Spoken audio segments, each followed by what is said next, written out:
This is my review of the Kodak Z981. In this review, we're going to go through all the special features and all the specifications of the camera so we can get a better understanding on the product. So let's begin. On the back, you have a 3-inch LCD right there and the electronic viewfinder. Here we have the button to switch between the LCD and the viewfinder, wide shot and telephoto shot, zoom in and out, delete, menu, info, and playback. Right here we have the easy share button. Now this button right here will allow you to upload your pictures onto YouTube, Facebook, Flickr, or the Kodak gallery. You can also use the button to upload and email your pictures and video to your friends. So that's really nice. Right here on top we have the pop-up flash, which opens up on its own. Scroll wheel with all the special features, which go from video, program, aperture, shutter, manual, scene selection, panorama, sport, portrait, smart capture mode. Right here we have the power button, a second scroll wheel. This one allows you to change all the settings between a shutter speed, ISO, white balance, and aperture. Right here we have the self timer and burst mode button, macro, super macro, and manual focus button, the flash, shutter, and this button right here, which allows you to switch between the horizontal shutter and the vertical shutter right here on the bottom.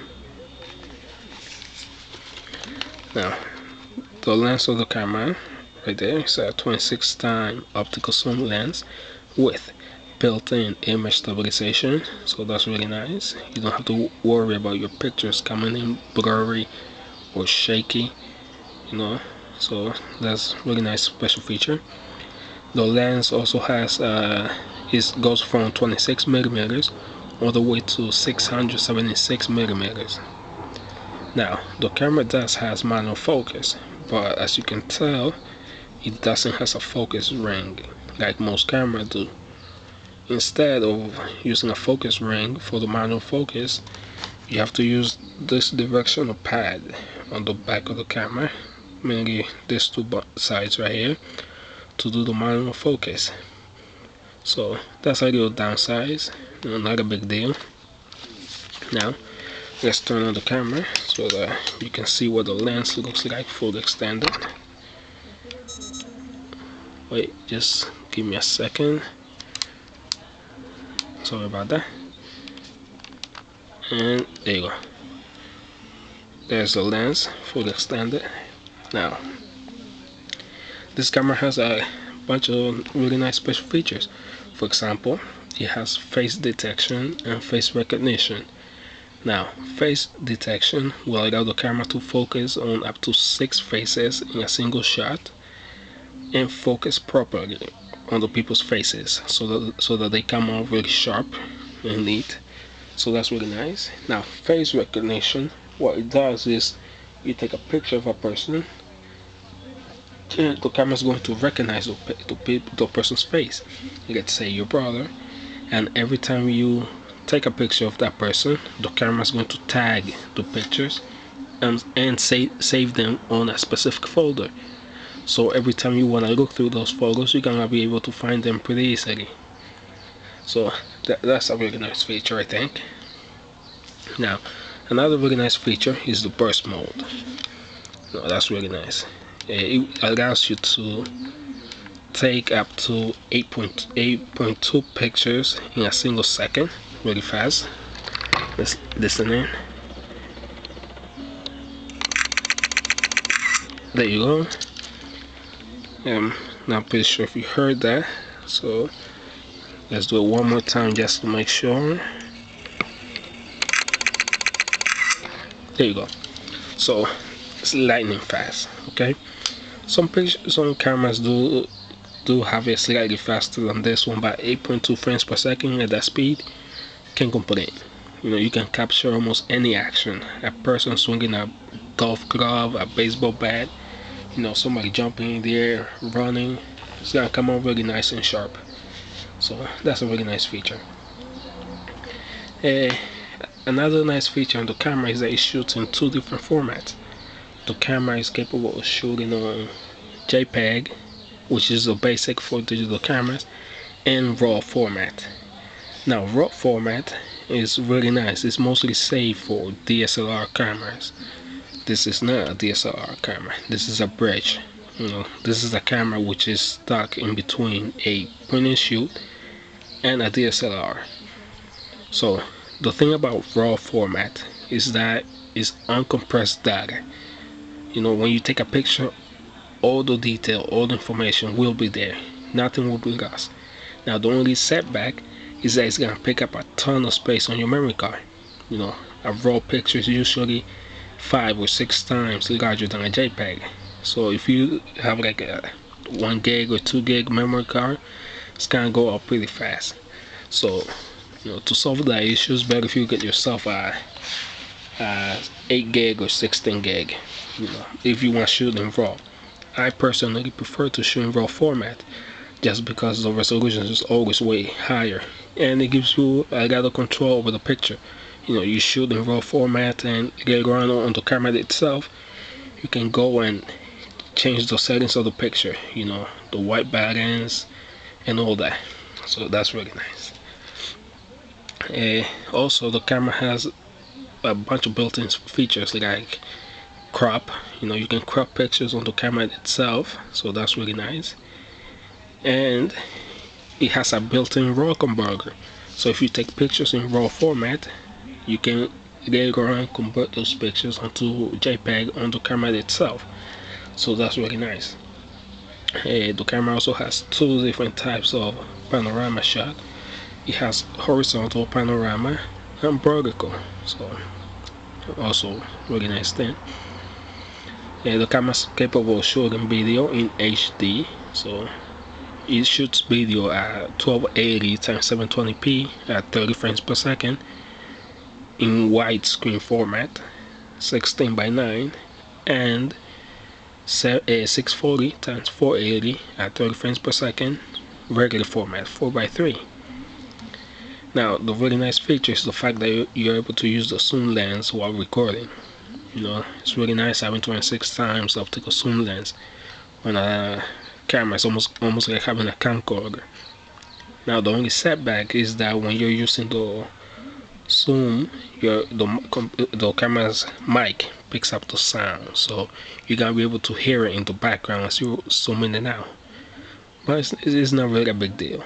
I don't find it to be a really big deal. It's not an actual issue. Now, some of the other really nice features this camera has, I really like it, is the fact that you can set your multimedia slideshow with music. So, for example, listen to this. Just give it a second. There you go. You can watch the pictures and listen to music. It has many different settings for music. Not just that one. So you can put whatever you want. You don't have to worry about just watching pictures. You can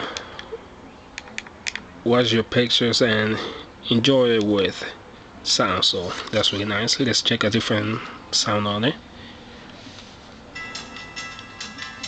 There you go. It's almost like an old school radio. So those are some of the features on the camera. It's really nice. Now let's check on some of the settings right here. I don't know if you can see it right there. Children, backlight, high ISO, beach, snow, sunset, self-portrait, night portrait, candlelight, night landscape, landscape, minor museum, stage, fireworks, flower, text. Those are some of the special shooting modes. Now, some of the other specs on the camera, like the shutter speed. You can bring down the shutter speed all the way down to 16 seconds. Now, that's very slow, which is actually a good thing, especially if you like to shoot pictures at nighttime using a tripod. If you use a tripod while you're taking pictures at night with 16 seconds shutter speed, it's going to pick up a ton of detail. No matter how dark it is outside, it's gonna come out perfect. Even if you don't use the flash. And you can also crank up the shutter speed all the way up to 1/2000th of a second. So it's gonna be lightning fast. If you want to catch against an action, somebody playing sports, throwing a ball in the air or something, you're gonna be able to freeze that moment right then and there if you crank it up all the way up to 1/2000th of a second. That's really nice. And the camera came with a few accessories. It came with a vertical grip right here, which I just took it out for the camera so I can show it to you. I really like this. I usually have it on the camera all the time. I never take it off. It's really nice having this on your camera. It gives you a really nice grip on it, so you don't have to worry. You don't have to worry about dropping if you might drop or anything. Not to mention that it gives the camera a really nice look. It gives it a look like a DSLR right here. See? It almost looks like a DSLR camera once you attach the vertical grip on it, which we all know it's not, but not a big deal. Right here we have the charger that it came with. The camera came with 4 AA rechargeable batteries. There's 2 right there. The other 2 are in the camera I'm using right now. And the charger is not that great. It's a pain in the ass. It usually takes 14 to 16 hours to charge the batteries. So I personally gonna get myself a better one. Don't like this charger that much. Kinda sucks. And the batteries are so and so. These 2 are already acting now, so I don't think they're gonna last much longer. I have to buy myself at least 4 more. So all in all, it's a pretty good camera. The camera, like I said, for the money, it's not gonna get any better than this. I had a Fuji S1000 a few months ago. I bought it online for $200. That was 10 megapixels, 12 times optical zoom. This one is 14 megapixels, 26 times optical zoom for $200. So way better in every shape and form. I not only have the Fuji, I actually sold it to buy this one, but again, it's a great camera. I do recommend anybody to get it, mostly if you really like getting into photography. This camera is gonna give you all those special features that a professional camera will usually give you. Of course, again, this is not a professional camera. This is a basic point and shoot, and advanced point and shoot. This is not a regular point and shoot. So if you have any questions, just leave me a message, and I hope you enjoyed the review. So thanks for watching, and see you later.